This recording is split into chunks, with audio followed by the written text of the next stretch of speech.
안녕하세요. 건강사정 및 실습의 전미선입니다. 이번 주는 우리 자주 만나니 반갑네요.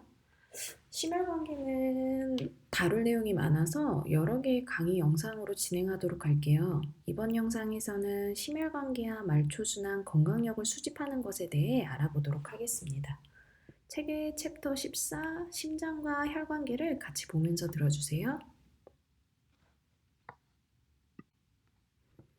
혈관계에서 중요한 개념은 펄퓨전, 관류입니다. 관류는 흐르는 것을 뜻하는 단어로 심혈관계에서의 관류는 산화된 혈액을 전신으로 전달하는 것을 말합니다. 그림을 볼까요? 관류에 영향을 주고 영향을 받는 개념들 간의 관계를 도식표로 살펴볼게요. 혈액의 흐름인 관류는 산소와 영양소를 조직에 전달하고 조직이 기능을 수행하도록 합니다. 관류에 영향을 받는 조직에는 피부, 노폐물 배설과 관계된 신장, 두개내 조절을 위한 뇌, 영양분을 흡수하고 배설하는 위장관, 운동을 하기 위한 근육 및 신경이 포함됩니다. 관류가 중단되면 조직에 부전이 생기면서 통증이 발생하고 그 조직의 기능에도 문제가 발생하게 됩니다. 따라서 심혈관계 사정을 할 때는 관류와 관련된 요인들에 대한 개념을 염두하고 있다면 환자의 지금 상태와 원인에 대해 이해를 하고 앞으로 발생할 문제에 대해서 미리 예측하는 것이 가능하게 됩니다. 관류, 펄퓨전은 중요한 개념이니 알아두고 넘어가도록 할게요. 심장 및 말초혈관계의 기능에 영향을 줄 수 있는 건강력 수집 방법입니다. 첫 번째로 일반적 건강력입니다. 대상자에게 현재 당뇨나 심부전, 키드니 페일리어, 고혈압, 폐 모세혈관 수축을 유발하는 만성 저산소 혈증이 있는지 확인합니다. 기저질환을 확인하고 지금 먹고 있는 약이 있는지 확인하는데요. 요즘은 나이가 어린 사람도 당뇨나 고혈압으로 심혈관계 약을 복용하고 있기 때문에 연령과 상관없이 환자에게 어떤 약을 먹고 있는지 물어봐야 합니다. 처방받지 않았더라도 복용 중인 약이 있는지 확인해야 되고요. 특히 아스피린과 같이 혈소판 응집을 억제하여 지혈작용에 영향을 미치는 약을 투약하고 있는지 물어보고 입원 후 시술을 시행할 경우 어떻게 약을 조절해야 할지 결정할 수 있습니다. 코감기 증상 완화를 위해 먹는 종합감기약이나 액티피드 같은 그런 코감기약에 주로 포함된 슈도에페드린 같은 약 성분은 고혈압을 악화시킬 수도 있어요. 그러니까 환자한테 물어봐야겠죠. 혹시 감기약이나 종합감기약 같은 거 코감기 증상 완화를 위한 약을 먹고 있는지. 또한 보통 환자들이 몸보신용 혹은 영양제로 대체요법 약물을 먹고 있습니다. 먹는 환자도 있고 안 먹는 환자도 있죠. 근데 이제 어른들은 몸에 좋은 몸보신용이라고 영양제를 드시고 계신 경우가 많은데요. 환자들에게 약뿐만 아니라 먹고 있는 영양제가 있는지를 물어봅니다. 대체요법은 의학적으로 효과가 증명되진 않았지만 증상을 완화하기 위해 사용되는 치료법을 말하는데요. 외국 같은 경우에서는 책에서처럼 강심제로 작용하거나 신장 억제제로 작용할 수 있는 허브 같은 거를 투약하기도 하고 우리나라에서는 주로 혈소판 응고에 영향을 미치는 버섯류나 쑥, 인진쑥 이런 거를 많이 달여서 먹습니다. 상한버섯, 영지버섯 달인물 이런 거요. 이런 대체요법은 그때그때마다 그 사회에서 유행하는 것이 달라지기 때문에 유행하는 것을 포함하여 환자에게 물어보는 것이 중요합니다. 다음은 과거력입니다. 과거에 선천적으로 심장에 질환이 있었거나 결손이 있었는지 확인하고 어릴 때 호바라는 류마티스열을 앓은 적이 있는지 물어봅니다. 그룹 A 스트랩토코커스의 감염으로 나타나는 류마티스열은 증상으로 어렸을 때 원인 모를 관절통이 성장통, 뼈마디가 아파요. 아니면 재발성 편도선염, 류마티스열, 심잡음을 주소로 합니다. 이 류마티스열은 류마티스 심장 질환에 영향을 미쳐서 판막이나 그다음에 심근에도 염증이 남아 있을 수 있기 때문에 환자에게 과거력을 확인할 때 같이 물어봅니다. 그림은 급성 류마티스열이 발생했을 때 나타나는 증상이고요. 그 다음으로 물어볼 과거력은 피 속에 지질, 즉 기름이 많아지면 피가 끈적끈적해지면서 관류에 이상이 생기겠죠. 그래서 예전에 받았던 피 검사상 콜레스테롤이나 LDL이나 HDL이나 중성지방 수치 이상은 없었는지 물어봅니다. 이상 지질혈증을 진단받았다면 그 이상 지질혈증 감소를 위해 복용하고 있는 약이 있는지 물어봐야겠죠. 또한 심장이나 혈관에 수술을 받은 적은 있는지, 받은 적이 있다면 왜 받았고 지금은 어떤지 확인합니다.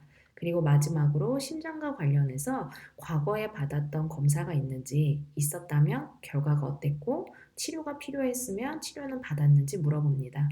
심장과 관련된 검사 뭐가 있을까요? 제일 먼저 생각나는 거는 EKG 심전도가 있을 거고, 심장 초음파도 있고, 홀터 EKG도 있을 거고, 운동부하 검사도 있을 거고, 혈관 관련 검사로는 요즘에 쉽게 하는 게 경동맥 초음파 검사 이런 게 있을 수 있겠죠? 과거력을 확인한 다음 가족력을 확인합니다. 당뇨, 심혈관 질환, 고지혈증, 고혈압은 모두 심장 질환의 위험 요인인데요. 조기 심혈관 질환 CVD 가족력은 남성 가족인 경우에는 55세, 여성 가족인 경우에는 65세 이전에 CVD가 발생한 직계 가족이 있는 경우를 말합니다. CVD는 협심증, 심근경색, 고혈압, 말초동맥 질환들을 말하는데요. 환자에게 가족 중에 심장이나 혈관에 문제가 있었던 경우가 있는지 묻고, 있다면 발병 나이까지 확인해야겠죠. 고혈압과 관상동맥 질환 위험 요인은 책 270쪽에 정리되어 있습니다. 같이 한번 볼까요?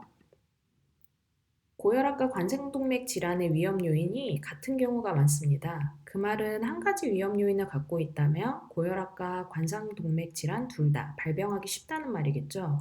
두 질환 모두 가족력이 있고 고령이고 흡연자, 신체 활동 부종이 있는 경우 발병률이 높고 고혈압이 관상동맥 질환의 위험 요인이 됩니다. 환자에게 개인 및 심리사회력, 건강력을 수집할 때는 앞에서 본 위험 요인과 관련된 것을 묻습니다. 운동을 하는지, 스트레스나 긴장은 어떻게 푸는지, 평상시 짜거나 기름지게 먹진 않는지, 음주와 흡연은 어떤지, 코카인과 같은 약물을 사용하진 않는지, 커피나 초콜릿, 에너지 드링크와 같은 카페인을 섭취한다면 얼마나 많이 자주 섭취하는지 확인합니다. 또한 스트레스가 많고 쉽게 화가 나는 성격이거나 우울하고 좌절감과 분노가 심한 성격인 경우 심장질환 위험이 높아 심혈관 질환 성격 중 A형, D형이라고 일컫기도 합니다. 건강력을 수집할 때 환자의 반응을 관찰하면서 성격을 파악하고 스트레스에 대해 올바른 대처를 할 수 있도록 전략을 사용합니다. 심장 및 말초혈관계와 관련된 일반적인 문제는 흉통, 호흡곤란, 기침, 야뇨, 피로, 실신과 관련된 어지러움과 팔, 다리의 부종, 다리 통증 및 림프절 비대가 있습니다. 이런 증상이 발생한 경우 역시 올드카츠로 증상을 분석하여 사정합니다. 병원을 찾는 환자 100명 중 1명이 흉통을 호소하는데요. 그만큼 환자들이 흔하게 호소하는 게 흉통이에요. 흉통은 찌르는 듯한 통증, 압박하는 통증, 화끈거리는 느낌 등 다양한 형태로 통증이 느껴질 수 있고, 그 원인은 심장질환부터 폐질환, 식도질환, 근골격계 질환, 정신질환 등 다양할 수 있습니다. 그래서 흉통이 있다고 하면 어디에서 어떻게 느껴지는지, 다른 곳으로 통증이 방사되진 않는지, 통증이 0점에서 10점 중 어느 정도인지 사정합니다. 책 272쪽 표 14-1 같이 볼게요. 흉통이 발생하는 질환과 그 질환들에 대한 감별 진단은 성인간호학 시간에 자세히 배울 테니 우리는 이 표 중에서 심장과 관련이 있는 안정형 협심증, 언스테이블 안자이나랑 MI의 통증 특징에 대해서 확실히 알아두고 넘어갈게요. 표를 보면 심장 기능에 이상이 있어서 발생한 흉통의 경우에는 흉골 아래 명치 또는 흉골 후방에서 통증이 시작되어 왼팔, 턱, 견갑골 사이, 상복부로 통증이 방사됩니다. 움직이면 통증이 더 심해지고 휴식하면 증상이 완화됩니다. 남성들은 가슴을 쥐어짜는 압박감으로 이야기하기도 하고, 여성들은 날카롭고 타는 듯한 통증을 호소하며 호흡곤란, 발한, 메스꺼움, 상복부 통증 및 피로도 같이 여기 나타납니다. 여성이 호소하는 타는 듯한 느낌은 소화성 궤양이나 식도 역류인 경우에도 나타나므로 감별 진단이 필요합니다. 흉통을 감소시키기 위해 NTG, 니트로글리세린을 복용하는 경우 5분 간격으로 4번 이상 복용해도 증상이 완화되지 않으면 심근괴사로 인한 MI, 심근경색이 발생할 수 있으니 환자에게 NTG 복용을 하고 있다면 몇 알 먹어야 증상이 완화되는지 물어봐야 합니다. 다음은 호흡곤란입니다. 심부전으로 심장 안에 체액이 축적되면 폐순환도 같이 부전되어 호흡곤란이 야기됩니다. 이런 호흡곤란은 주로 숨이 가쁘다고 호소하는데요. 호흡곤란이 있는 경우 어떤 활동을 할 때인지, 누웠을 때 더 심해지는지, 앉아있을 때는 완화되는지 묻습니다. 심장은 온몸에 혈액을 보내주는 펌프 역할을 하는데 심부전으로 그 역할을 못하게 되면 관류에 장애가 생깁니다. 그렇게 되면 누워있을 때는 관류가 정체되니 폐순환도 정체되어 호흡곤란이 일어나 앉아있거나 서있음으로 중력의 도움을 받았을 때 관류 유지를 할 수 있게 됩니다. 이렇게 앉아있거나 서있을 때 호흡이 가능한 올섭리아 자위 호흡을 하는 경우에는 그림에서 보는 것처럼 베개에 기대서 호흡을 할 수 있게 됩니다. 올솜니아를 한다고 하면 자위호흡을 완화시키기 위해 필요한 베개의 수를 기록을 같이 합니다. 누웠을 때 기침을 하면 심부전 증상을 의심할 수 있고요. 기침할 때 피가 섞여 나오는 객혈 증상이 있으면 승모판 협착증과 폐질환의 증상입니다. 거품 섞인 하얀 가래는 좌측 심부전으로 인한 폐부종의 증상이고요. 따라서 환자에게 기침이 나오면 어떤 자세일 때 나오는지, 기침을 할 때 가래가 같이 나온다면 가래의 특징은 어떤지 묻습니다. 낮에는 활동하고 밤에 누우면 심부전이 있는 환자인 경우에는 중력의 변화로 야뇨증, 녹추리아가 나타납니다. 또한 취침 전에 이뇨제를 복용하면 야뇨증을 유발할 수 있으므로 환자에게 이뇨제를 밤에 복용하고 있다면 복용 시간을 낮으로 변경하는 것을 간호계에게 포함하도록 합니다. 심혈관계와 관련된 피로는 쇼핑이나 계단 오르기, 장보기, 걷기와 같이 일상생활을 할 때 충분히 관리가 안 되어 발생합니다. 우울이나 불안과 같은 다른 원인으로 발생한 피로는 하루 종일 발생하거나 아침에 더 심하고 빈혈에 의한 피로도 하루 종일 지속됩니다. 빈혈과 심질환으로, 즉 관류의 장애로 인한 피로는 천천히 진행되지만 갑작스러운 혈액 손실로 오는 피로는 빠르게 진행됩니다. 따라서 환자에게 피로가 갑자기 아니면 점차적으로 발생했는지, 아침이나 저녁에 더 심한지 묻고 피로로 인해 일상생활에 지장이 있는지 확인합니다. 철분 결핍 빈혈로 인한 피로를 감별하기 위해 복용하는 철분제가 있는지, 여성이라면 월경량이 많지 않은지 확인합니다. 빈혈이 생기면 우리 심장은 빈혈의 보상작용으로 일을 많이 하게 돼요. 경한 빈혈의 경우에는 빈맥과 피로와 활동성 호흡 곤란 정도가 발생하는데 그렇게 빈혈의 보상 기전으로 심장이 일을 많이 하다 보면 중증도의 빈혈인 경우 심근비대가 발생하면서 심기능 부전이 생기게 됩니다. 피로는 빈혈을 의심할 수 있는 증상이기에 피로와 관련된 다른 증상은 없는지 환자에게 묻습니다.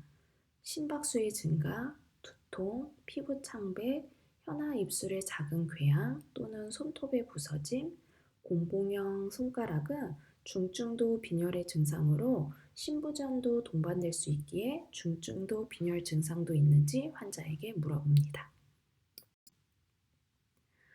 의식을 일시적으로 상실하는 상태를 실신이라고 하는데 움직이거나 자세를 변경할 때 어지럽고 실신하는 증상은 저혈압이나 뇌혈류 부족으로 발생합니다. 환자에게 실신한 적이 있는지 환자에게 묻고 실신하기 전에 무엇을 하고 있었는지 묻습니다. 어지러움도 동반했는지 얼마나 자주 실신을 하는지도 묻습니다. 심혈관계 관련인지 신경계 관련인지 아니면 귀의 평형 이상 때문인지 감별하기 위해 실신하기 전에 정보 증상으로 구역질이나 흉통, 두통, 땀, 심박수 증가, 혼돈, 저림, 배고픔, 기울림과 같은 증상이 있었는지 확인합니다. 심혈관계 관류에 문제가 생기면 팔다리, 사지에 체액이 정체되면서 부종이 발생합니다. 심부전, 신부전, 간질환과 같은 전신질환이 있다면 양쪽 하지, 양쪽 다리가 붓습니다. 사지 중 한쪽만 붓는 경우는 림프관이 막히거나 유방절제술과 같은 수술로 림프관을 편측만 절제했을 때 나타나기도 합니다. 한쪽 다리의 부종은 정맥류나 혈전성 정맥염으로 인한 정맥 부전증으로 발생할 수 있습니다. 부종이 있다면 위치와 완화 요인, 자고 나면 부종이 사라지는지 확인합니다. 부종 이외에 숨가쁨이나 체중 증가, 열감, 변색과 같은 증상은 없는지 확인합니다. 숨가쁨은 신부전으로 인해 발생할 수 있고, 염증이 있다면 열감과 발적이 나타날 수 있겠죠. 허혈이 발생한 경우 변색과 궤양이 있을 수 있습니다. 여성의 경우 호르몬의 영향으로 월경주기와 관련하여 부종이 발생하기도 합니다. 또한 호르몬 피임약의 부작용으로 혈전성 정맥염이 발생할 수 있으니 투약 여부를 확인합니다. 마지막으로 다리의 동맥부전과 정맥부전을 확인하기 위해 다리 통증을 묻습니다. 환자에게 다리에 아픈 곳이 있는지, 있다면 어디가 아픈지, 종아리, 발, 허벅지, 엉덩이, 구체적인 통증 부위와 언제 통증이 발생하고 완화 또는 악화되는지 확인합니다. 부전은 기능을 못하는 것이니 동맥부전은 다리로 산화된 혈액을 전달하는 동맥이 역할을 못하는 거고, 정맥부전은 다리의 정맥혈이 되돌아오지 못하는 것이겠죠. 동맥부전으로 인해 동맥 관류가 안 되니 통증이 발생합니다. 통증은 주로 종아리에 생기지만 물론 다른 부위에 발생할 수도 있습니다. 동맥부전으로 인한 통증은 활동 중에 특히 오래 걸었을 때 생깁니다. 걸었을 때 아프고 쉬면 다리가 안 아픈 증상을 간헐적 파행이라고 부르며, 이는 동맥이 약 50% 막혔을 때 발생합니다. 동맥부전증이 악화되면 환자는 쉬어도 계속 통증을 호소하게 되며 이를 휴식 통증이라고 합니다. 동맥부전증으로 인한 다리의 통증은 다리를 들면 다리 관류가 더 안 되니 통증이 심해지고 내리면 줄어들게 됩니다. 반대로 정맥부전이 있는 경우에는 한 자세로 오래 서 있거나 앉아 있을 때 심해집니다. 정맥부전은 동맥부전과 반대겠죠? 다리를 올리면 통증이 완화되고 내릴 때 통증이 심해집니다. 또한 활동하는 낮 동안 체액이 다리로 정체되니 통증이 점점 심해지면서 저녁이 되면 가장 아프게 됩니다. 다리의 피부가 차거나 창백하거나 털이 빠지거나 상처가 생기고 혈관 위쪽이 붉어지거나 열감이 있거나 혈관이 두드러지면 다리 동맥 부전을 의심합니다. 심혈관계는 수집해야 하는 건강력의 범위가 많죠. 이 부분은 다른 기관들보다 환자의 건강에 미치는 영향이 크고, 또한 건강력 수집만 잘해도 환자가 가지고 있는 질환을 추정하는 데 많은 도움이 되는 파트입니다. 건강력 열심히 들었으니 잠깐 쉬었다. 우리가 수집한 건강력 말고 신체 검진은 어떻게 수행해야 할지 다른 영상에서 이야기해 볼게요. 두 번째 영상에서 만나요.